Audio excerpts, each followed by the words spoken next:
What do you think it will feel like when you make your first million? Satisfying and exciting, for sure. But how long before you start to feel the hunger again for the next billion? Buying your first luxury car is kind of like that, because an entry-level luxury car will give you a sense of satisfaction, but it will also fan the fires for more. In this regard, Audi's Q3 as an entry-level luxury car is not a great example because it might be satisfyingly luxurious enough for many and many families.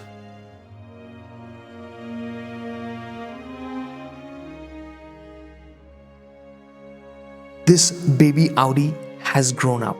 It's become a car you would enjoy spending time with for longer than you would have expected. The catch, and of course there are a few, aside from the fact that all entry-level luxury cars today cost upwards of 50 lakh rupees, which means this business of luxury feels a bit upside down when it comes to features, and there's the limitation of choice. No, you don't have a choice. Audis don't shout for attention. So whether they're bland and boring or cool and confident, that depends on your perspectives and tastes. The effort that goes into an Audi's look, even this Q3, is undeniable. The way those sharp creases just flow around the car is an achievement. It's industrial origami in metal. And this hunk of metal is bigger and better than before. It's longer, it's wider, and it's grown up enough to pass off as a Q5. Don't you think?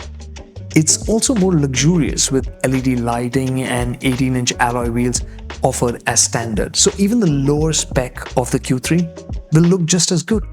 Although those alloy wheels are boring.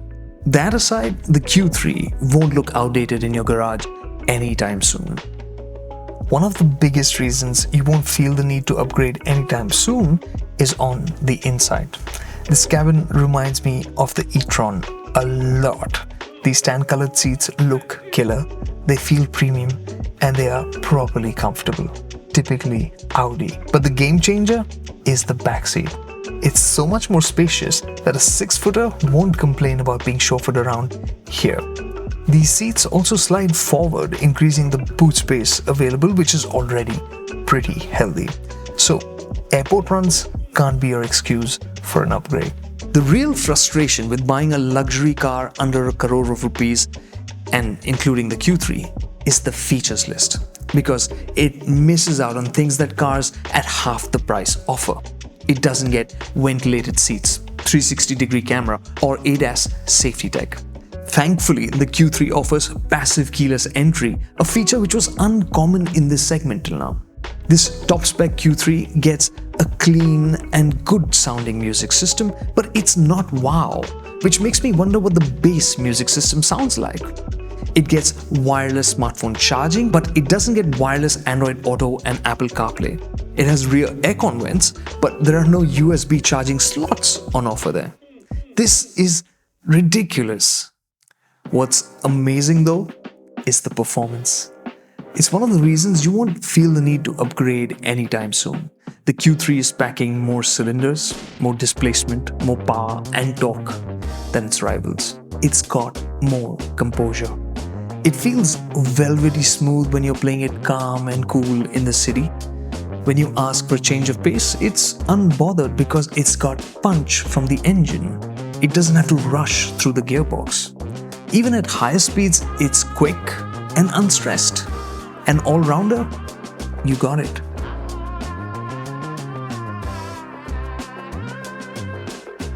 The new Q3 is a better all-rounder also because it's more fun to drive. Lighter, sharper, almost hatchback-like. Despite being bigger, that's amazing. A lot of that credit goes to the standard all-wheel drive system. It's got a sportier mindset which helps it turn faster and better. It's planted down the straights and controlled through the corners. It can be a lot of fun. The trade-off? The cushy suspension is gone. You do feel a bit of stiffness over broken roads. But the Q3 is still a great companion for long journeys.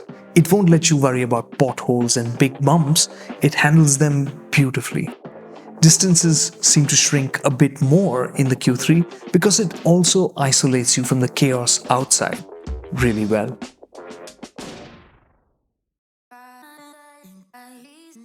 And so, the last catch is the lack of options. The Q3 is only available with petrol power, which means you will have to factor in running costs into your plans. Although, it has done better than I expected. On the highway, it returned between 12 to 15 kilometers per liter, and in the city, it was 8 to 10, depending on speeds and traffic. And well, that's that. The Q3 has come late to India, but it's come well prepared. It's not a car that will wow you at standstill, but if you choose to bring it home, don't be surprised if it stays in your garage longer than your first million stays in your bank.